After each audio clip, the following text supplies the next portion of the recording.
Wah, ternyata ini dia kelebihannya daripada sapi limosin, teman-teman. Halo sahabat Namikaze Animal. Pada video kali ini kita akan membahas tentang hewan lagi ya teman-teman. Tapi yang ini kakinya 4.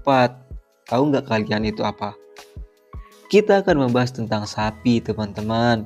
Tapi sapi ini bukan sembarang sapi loh, melainkan kita akan membahas mengenai sapi limosin. Bagi yang belum tahu, simak videonya hingga selesai ya.